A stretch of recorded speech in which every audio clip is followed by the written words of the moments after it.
Jussie Smollet of Empire's alleged hate crime. Sounds legit. Hey, it's Prince of Queens, and just today some crap happened to a guy that's on this show that you've probably never really watched, which, according to Sean P. Diddy Holmes, was directly ripping off his own life story or something. I personally watched the show's first season, and I found it trashily entertaining, but I don't think I got far into the second season.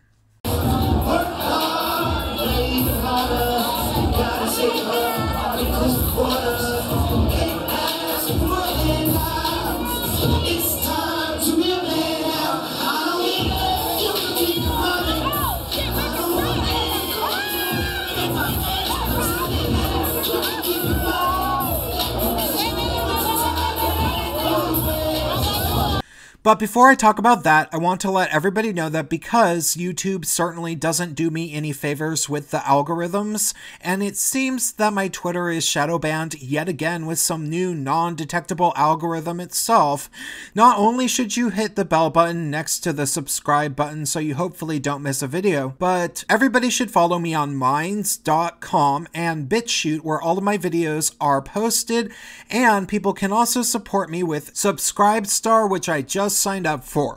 Anyhow, the dude was allegedly beat up in the streets of Chicago by two assailants who were white guys that shouted racial and homophobic slurs and briefly put a noose around his neck. Because I guess Chicago is Louisiana this time of year? Granted, I've never been to Chicago, so maybe there is a bunch of rednecks that live right outside of town and occasionally decide to go into town to beat up black guys and yell racist and homophobic slurs at them? Or something? Especially considering that they had left him a note written with cutout letters a bit before the beating. But I don't actually believe that, and I'm just saying that there's a possibility that it happened because technically there is a possibility that it happened. But okay, aside from the holes in the story that are actually in this New Now Next article, such as the way Jussie Smollett decided to claim to the media that these people said, "This is Trump country," while saying no such thing to the police, I feel as if this story has to be at least partially or maybe completely made up. First things first, I'm pretty sure literally nobody has ever actually seen footage of Trump supporters committing these horrible hate crimes in the name of Trump country that keep supposedly happening in urban meccas like Chicago. Weren't there numerous incidents of hijab ripping attacks where somebody was supposed to have said, "This is Trump country now," in a far-leftist urban mecca that ended up being reported upon as being fake?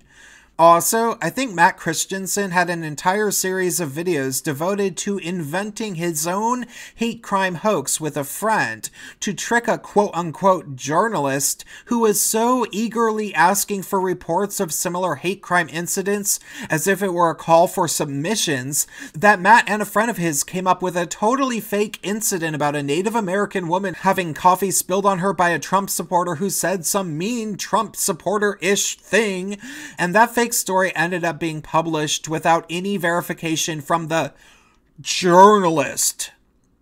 This line is so incredibly common, this is Trump country, that within about 2 weeks before the midterms, some Mexican woman who is a friend of mine had some story about some guys in pickup trucks driving past her and yelling something racist in backwoods rural Seattle, Washington, while going on to include that they said something about Trump's country. And of course, everybody was just supposed to believe her because, I don't know, women never lie or something. I didn't, though, and I said so. Here's the thing. I just don't think that there's really any possibility of legitimate hate crimes being signed with some sort of official Trump supporter signature, at least at this point, and there's several reasons for that. For one, we would have at least seen one of them on video by now, instead of the fake ones like the standing while smirking with a MAGA hat on that we got about a week or two ago. While we definitely do have almost endless footage of Antifa and Black Lives Matter saying racist things about white people, and also occasionally about black people, Asian people, and Latino people, you think I, as a nonpartisan YouTuber, would be able to come up with at least one piece of video evidence that I can easily remember of a Trump-supporting person actually saying something explicitly racist in the name of Trump? I'm not going to say that it's never happened, but there's been countless incidents of leftists doing just that, which are caught on camera. And since leftist politics are inherently racist and sexist, due to the fact that the left literally revolves around identity politics ever since affirmative action Obama's terms, it didn't surprise me in the least when we started seeing more and more video footage of leftists being racist. Secondly, while I know that there definitely were racist Trump supporters, at least certainly during the election, due to his non-racist anti-immigration stances, which were interpreted as being hopefully racist in motivation by racists like David Duke, Jared Taylor, and some other notable people. These people have largely gone on to be vocally disappointed with Trump as far back as when he chastised white supremacists, neo-Nazis, and other such people by name in 2007 after the Charlottesville, North Carolina incident. And of course, that was before the whole thing with Kanye West happened, and before Trump's criminal justice reform bill came into being, which was designed to help the black community in particular. So it's really hard to believe that anybody who really is so racist that they decide to go around looking for black guys to beat up and call racial slurs haven't gotten the memo by now that Trump isn't actually their guy. Really, from my understanding, it seems like the dramatic majority of Trump supporters absolutely hate the stigma of Trump being a supposed racist, and are very eager to set the record straight whenever they get the chance, claiming that they want America to be great for everybody.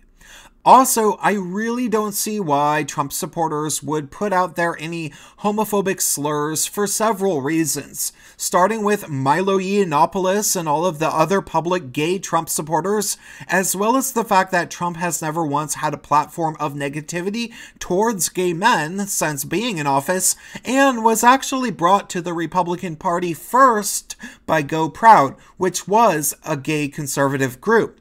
Also, another reason that I think this hate crime is fake is this message of compassion from the creator of the show or whatever. It just seems so phony. Jussie, you are my son.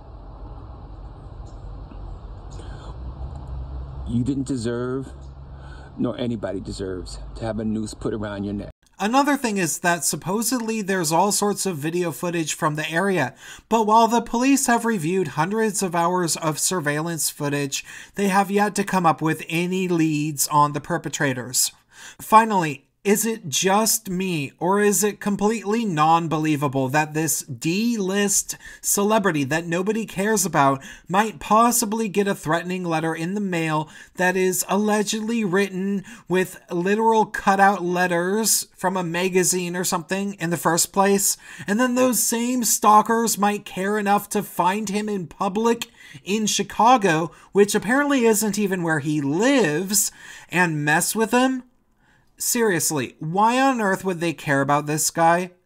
Wouldn't they be going after Tariq Nasheed, Maxine Waters, or literally any black person that people care about at all in any way in regards to black people being, I don't know, very pro-black and racist against white people? If white racists were going to target a celebrity that was, you know, somebody that they would really hate, wouldn't they pick somebody that is in direct conflict with them? Just seems fishy to me. My guess would be this. His show Empire isn't really doing well, because truthfully, while I did admittedly find the first season and maybe some of the second season rather entertaining, it got pretty boring and ridiculous after a while, which has been reflected with viewership. So, probably because of failing ratings and a fear that it might be getting cancelled, he pulled a publicity stunt about a non-falsifiable hate crime from Trump supporters because, of course, everything negative having to do with Trump supporters gets endless media attention, so it will attract attention to the show. But for me, I'll make it a point not to watch, and I'm looking on the bright side. I don't think that a celebrity has faked a hate crime about Trump supporters yet. So if this person gets caught, well, that could be pretty good news. People might actually start to pay attention to all of the lying that is going on. Because lying is messed up and motivates real violence in the Trump era, as Antifa thugs might never know that this didn't happen and will attack people in the name of this, unless the guy does get caught for sure and it gets well publicized.